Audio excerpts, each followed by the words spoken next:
Hi, and welcome to Cosmos the Shot. And here's to the atheist scientist and the God particle. Ooh, Oh, nicely done. Hold on. I gotta hold the headphones. Ooh, oh boy. Ooh. Yeah. Oh, okay. Uh-oh. Brandon's didn't go as smoothly as ours. It was a new shot. Uh-oh. 21. Yeah. Okay. All right. Ours is good. Peter Higgs was born on May 29th, 1929 in Newcastle upon the Tyne in England. Time. I don't know. Yeah, in Tyne in England. I don't know. I just the little town Yes, names they yes. got. I thought you had to take Stratford upon Avon. Yes. Anyway, because his father moved around a lot and that he had childhood asthma and, of course, World War II. Oh, that's a big one. Yeah. Peter was largely homeschooled in the early years. Oh. Yeah. However, from 1941 to 1946, so during World War II, Yeah. he did attend the Cotham Grammar School and was inspired by one of the school's previous alums, one Paul Dirac, a pioneer and Nobel laureate for theoretical contributions to quantum mechanics. Wow. Yeah. Doesn't he have an equation? Dirac's equation? Yep, he does. He All these attended guys have King's an College. equation. He attended King's College, where he graduated with a math degree in 1950, Okay. Cool. a physics master's degrry in 1952. Huh. Overachiever. Yeah, and a PhD in physics in 1954. Wow. Now he's just showing off. Yeah. He began his post-PhD career at the University of Edinburgh, Amber. but also had stints at Imperial College and University College London.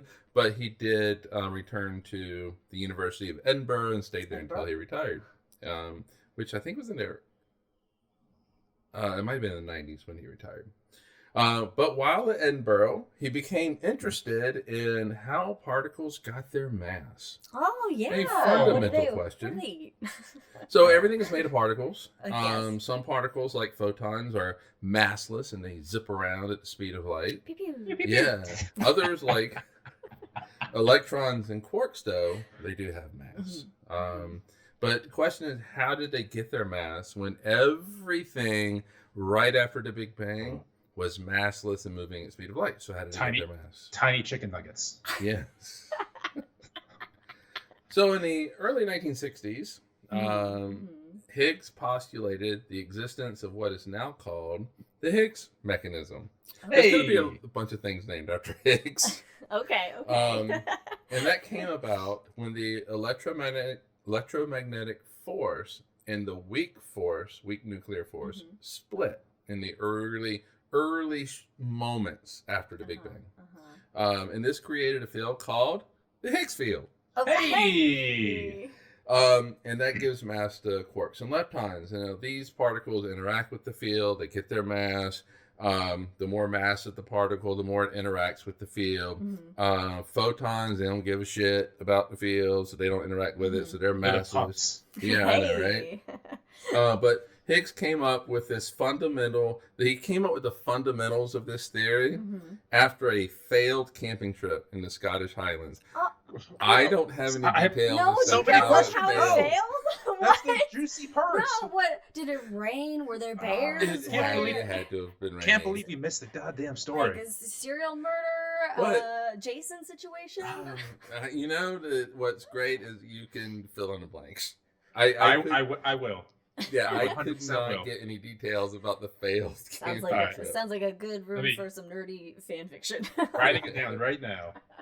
Anyway, he wrote a paper on his thoughts after this failed camping trip. Upset. Yeah, and it was accepted and printed in Physics Letters, a journal edited by CERN. Hey. All right. He wrote a second paper.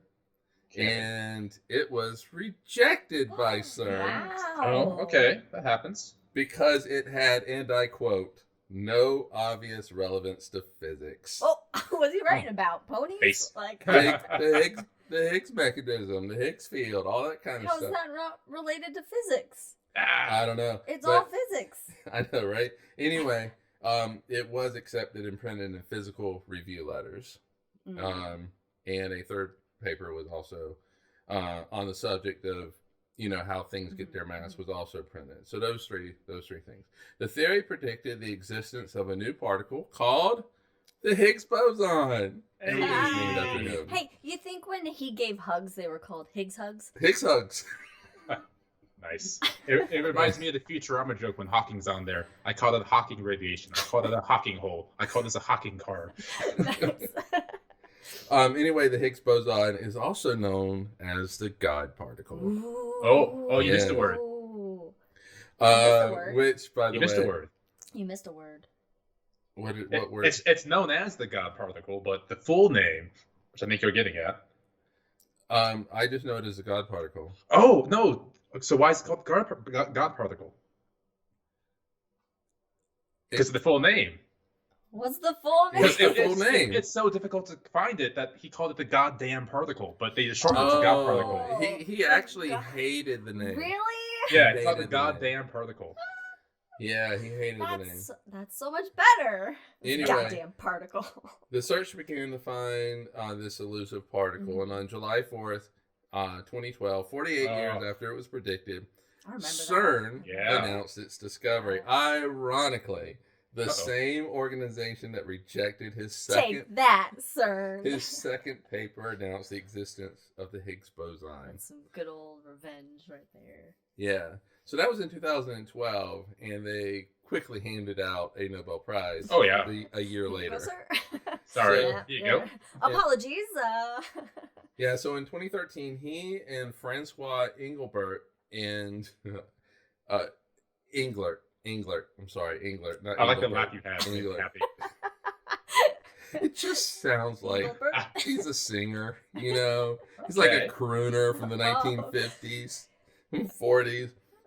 But anyway, there was another physicist, Brout, something like that. He was involved, but he had the audacity of dying a few years earlier, Oh, and he that couldn't get the Nobel Prize jerk. because of stupid rules. Anyway, so they were awarded the prize for the theoretical discovery of a mechanism that contributes to our understanding of the origins of mass of subatomic particles. When the Nobel Prize just gives the reason why it just seems so understated to me. Yeah. But anyway, so Peter Higgs was pretty modest. He was also a bit camera shy when it came to the media. It's the only part of life he was shy about. Yeah. Besides that, he named everything after himself. Yeah. We call this Higgs shyness. So, in an article, Mhm. he recounted how he spent his day, his morning, on that August morning in 2013 where they announced the Nobel Prize, because he was pretty sure he was going to get it. And so... What a baller move. I got this, guys. So he anticipated a bunch of media attention for it, and he took some steps to avoid it. So he left his house in Edinburgh. Went for a walk. Went for a walk around the harbor. Nice. So apparently there's a harbor in Edinburgh. Yeah. So he went for a walk around that. Then he went to lunch. Oh.